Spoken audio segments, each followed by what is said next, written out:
You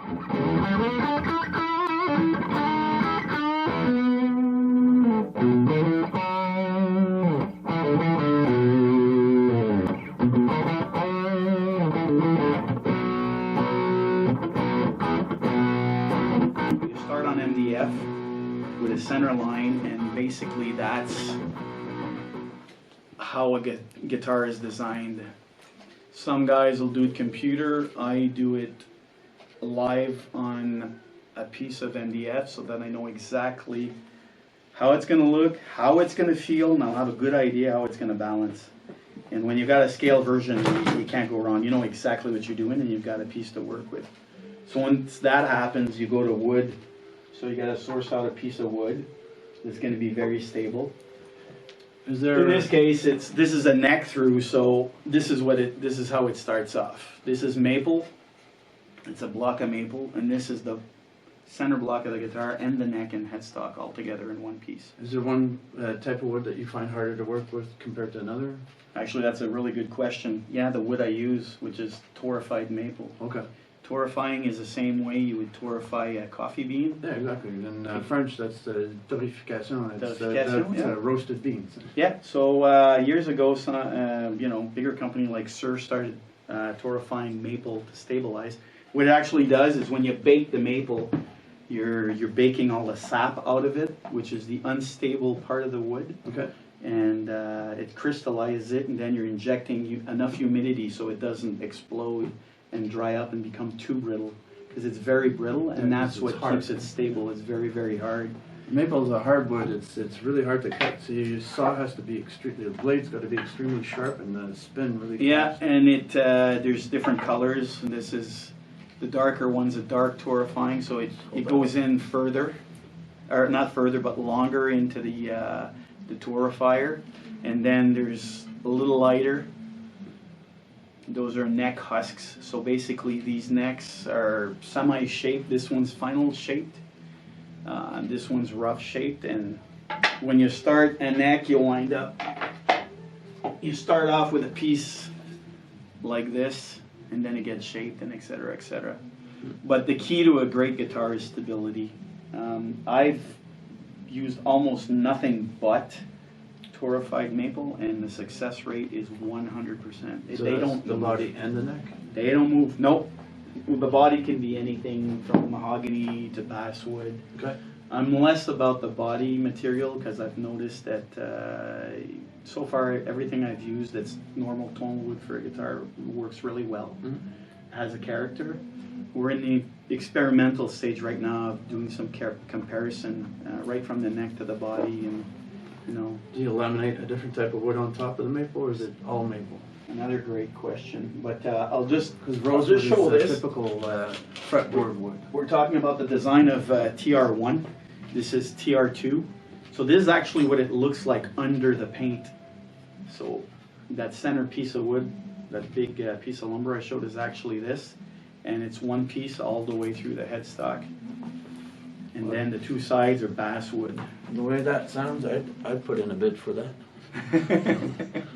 That has an amazing sound. The one that you just played. Sounds clean. It sounds good clean. It looks like it should have tons of hair hanging down and rocking out all the time, but you'd be surprised just how nice it sounds clean. It sounds really good with volume. Yeah. Yeah, lots of challenge in these builds. It was the first. first. Play it through a Fender, which is not known as really a shredder's. No. Normally you'd hear that through a Marshall. It's the pedal board. It sounded pretty cool. Yeah. We were talking about top woods and body woods and stuff like that. This was my TH model. Holy crap, that's nice. The TH is for therapy. We talk about why build guitars, and TH is therapy because I went through some life experiences that sucked a lot of life out of me. Wow.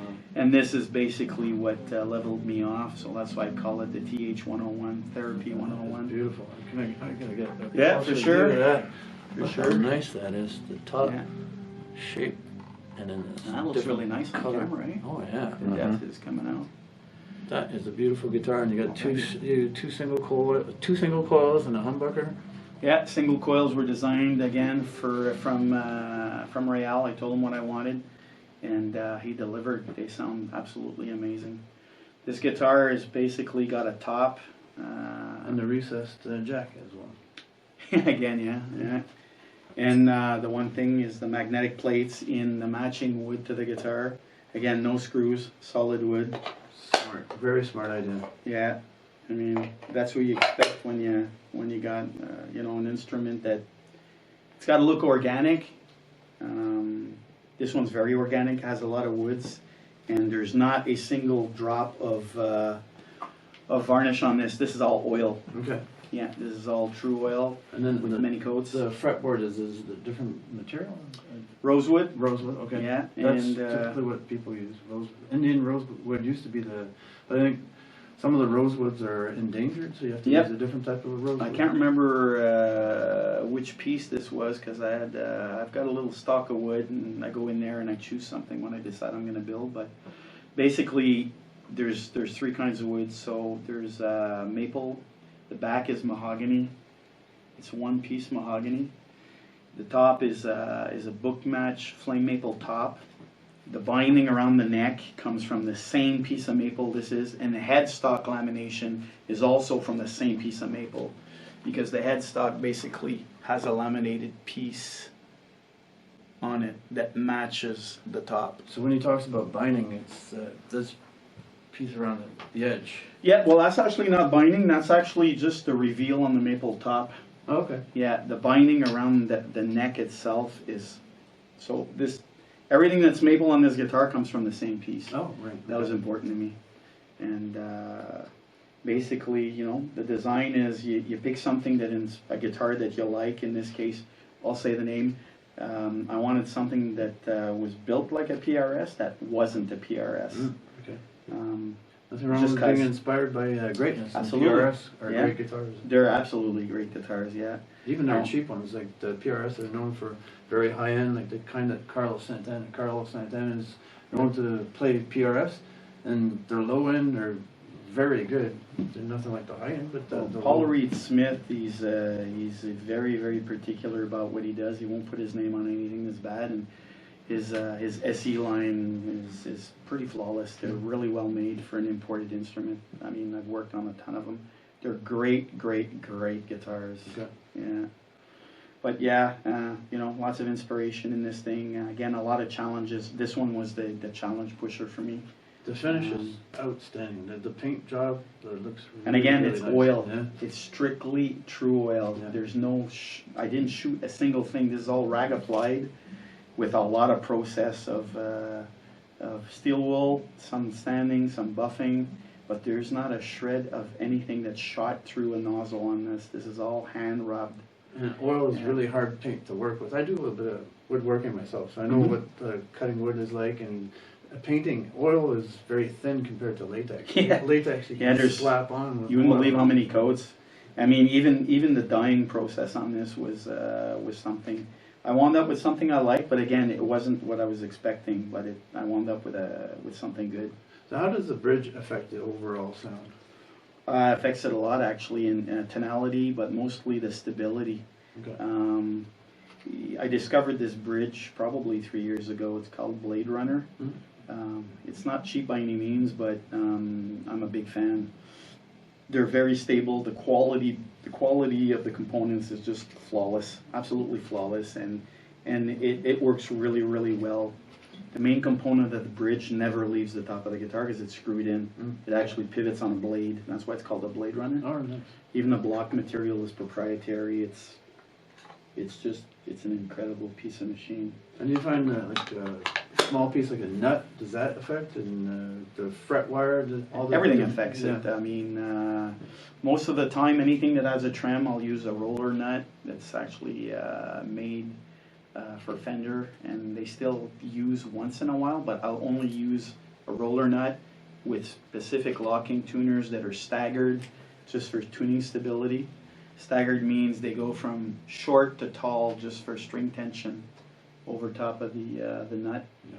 Because basically what you're hearing, That nut is made It's out from- of metal? yeah, and it has ball bearings. It's a roller nut. Alright, sorry to Yeah. interrupt. No. And most of the tone you're going to get out of a guitar happens here. Good. Happens between in here and here. And if you don't have good contact here and there, you're not gonna get the best performance out of it. So you always want point of contacts to be the best as possible. And your typical scale length is what, 24 3/4 or? There's two that are popular. Paul Reed uses a 25-inch scale. This is 25 and a half, Okay. like a Strat. I'm a big fan of that. And then you have 24 3/4, which is a Les Paul scale. Mm. The scales Gibson the, scale. Scales the distance between the nut and the bridge, or Yep. between So the basically, nut and the 12th between times here and here. And your 12th fret is always halfway. Okay. So whatever this is, the 12th fret is half of that scale. And then basically, incrementally, all these notes work out to, this would be starting point, and if you wound up here, you would have no fret left. That's how it's worked out. It's you know, a mathematical calculation. That's something I've researched a bit lately, so it's fascinating stuff. Mhm. To me, the little There he is. components that come to that Yeah. go together to make it Right down to a radius on a fretboard, which affects the way it feels, neck shape, The neck is 1 3/4. That the width. the width, yeah. The width starts usually between 1 5/8 and 1 11/16, and usually finishes around the wider part of the neck at, depending if it's 22 frets or 24 or more, 2 3/16 to a little more, depending how far up you go. Okay. Yeah, basically that's typical sizes. This one here is not a neck through. This is what you call a set neck. So it's actually glued into the body. It's not one piece like the last guitar I showed. So there's three types. There's a set neck, which is this. You got a neck through like the other guitar, and all the other stuff like Strats are bolt-ons. They're held in by bolts. Right. 4 bolts So or it's 3 easy bolts. to change them. Yep. If you could share with the audience number 1 tips, well maybe not number 1, but top 3 tips on maintaining your guitar, whether it's electric, whether it's solid body, semi-hollow, acoustic. What are the top 3 things that you would recommend to properly maintain your guitar for the average guitar player? Environment is the first one. Stable environment. Should I profess to telling people to keep their guitars in their cases where it's stable, because if you keep the guitar stable, it's a piece of wood. So if you keep it stable in the same environment, it won't react to the environment. You won't be bringing it to your tech to adjust neck tension and stuff like that, because that's usually problematic. Cleaning the fretboard, polishing the frets, but those are all techniques you have to learn. But you know, string change. Yeah. One of my most popular YouTube videos is how to change strings on a Stratocaster. I couldn't Yeah, believe there's how a they- lot of ways. Yeah. There's a lot of ways actually. There's guys that lock strings. I don't really lock onto posts. There's just different ways you can wrap Just on a wind post. it and the tension holds it in place. Yeah. There's a lot of ways, but I mean, if you're supposed to wind cleanly. If you wind cleanly, you shouldn't get any slippage. So we said environment, and then keep it clean, polish it. Yeah, keep the frets clean and polished. Change the strings regularly.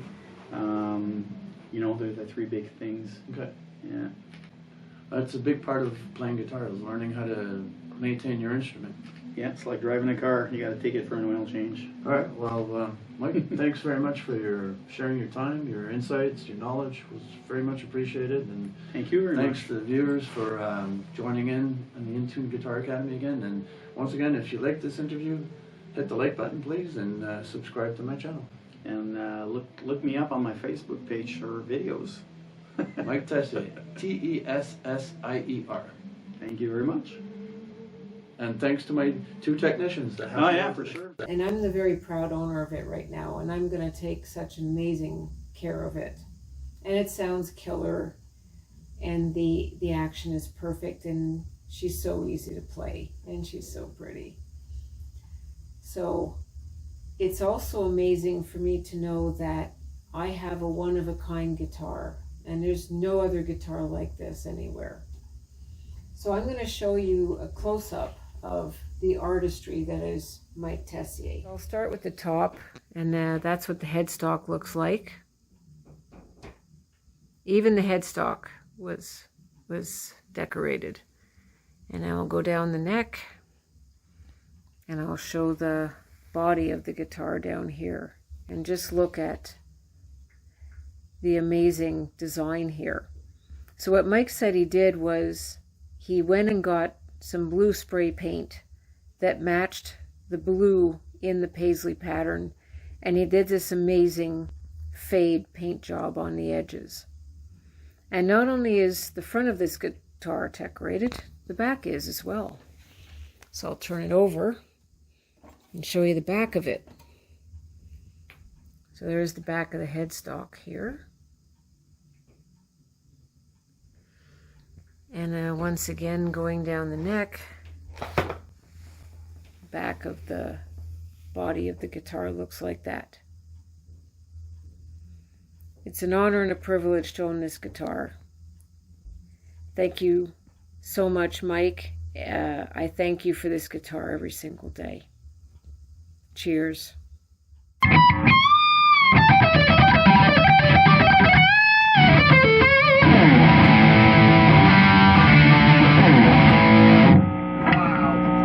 Wow, mind's blown, dude.